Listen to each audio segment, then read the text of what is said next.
What's up, fight fans? This is Kurt DeVille with Counterpunch Boxing News. I want to discuss Regis Prograis. I just got a chance to watch his fight and get around to making this video. Congratulations to the Louisiana native of this state that we're in. So he's representing, from New Orleans.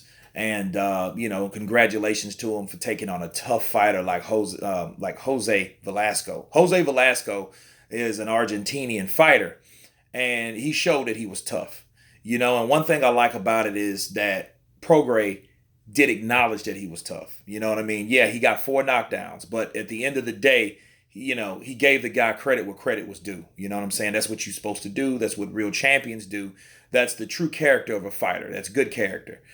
So he said this is one of my toughest fights. So you got to take your hat off to him for that, for the respect of the other opponent, which some guys don't have, let's say.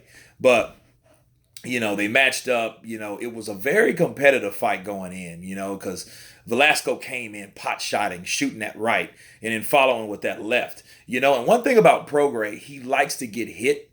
And I think that could be a problem later on with a harder puncher. You know what I mean? And then plus, I hear that he likes to spar without headgear. It's crazy. I don't think that's necessary because you could get in there with a sparred partner that might get a little antsy and, tee off and cut you. You know what I mean? You can tell he doesn't have the, well, in those 8 rounds, he was busted up a little bit. So I don't know how accurate that is. But if he does that, I wouldn't do it. That's not a good idea because he could get damaged, and then that could cause him to delay fights. And if you delay fights, that messes with your money. So you don't want that. You know what I mean? I think somebody could instruct him, like Peter Berg, his promoter, or, the guy that, is his manager or whatever. He should, recommend, hey, wear headgear when you spar because, you could get cut. So, but Velasco, again, he was down 4 times. He made it a competitive fight. I got to add this, though. At the end of the 7th or the 8th, Velasco said, no mas. I don't want anymore. I don't want to go back out there. And the trainer made him go back out there. And I don't think that was a good idea.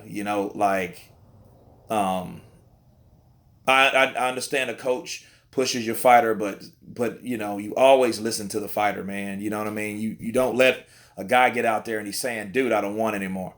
And you push him out there anyway. You know what I mean? He did a throwback, get your ass back out there. So, I mean, that's basically what he did.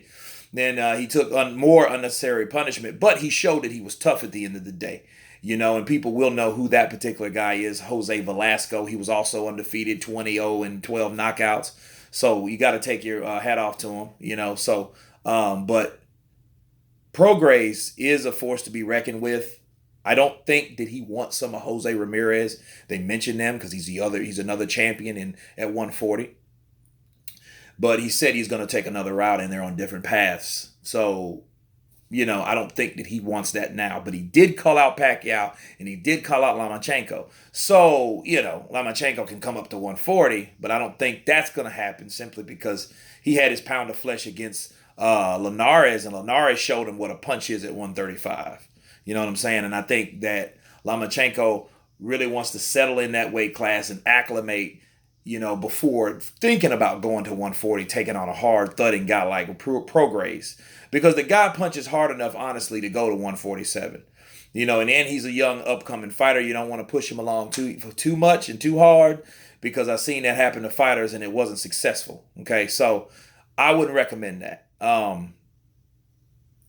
But he did call out Pacquiao, and Pacquiao's coming off his sensational 7th-round destruction of Lucas Matthysse, and another Argentinian fighter, right? So,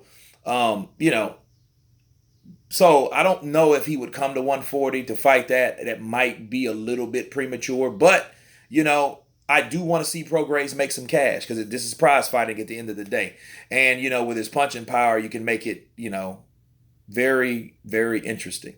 You know what I'm saying? Because a guy like that, he's heavy-handed. You see, he has a thick structure. You know what I mean? So a lot of that power is coming from his legs. Every time he landed, Velasco had to brace himself for the punch. And when he went downstairs, that was all she wrote. So, I think Prograis will go far. And then I'm glad that he was able to bring boxing back to Louisiana, to New Orleans, and that's always a big thing, just like Terrence Crawford, you know, bringing it back to Omaha, Nebraska, just like Deontay Wilder wants to bring it to Tuscaloosa, Alabama, or Birmingham, rather. So it's good for guys to be represented in their hometown, which is great. It's good stuff, man. And again, Prograis, he deserves the credit. He beat an undefeated fighter. He was able to push through it. A lot of questions was answered, Saturday night. I just wish I could get this out sooner, but I got so many videos in line and queue, right? And I got 4 or 5 of these before this one. So you guys stay tuned for those and for this one. You guys tell me what you think about Regis Prograis, who you want him to fight, what he should do next. Leave your comments below and please subscribe. And once again, you've been counterpunched. Peace.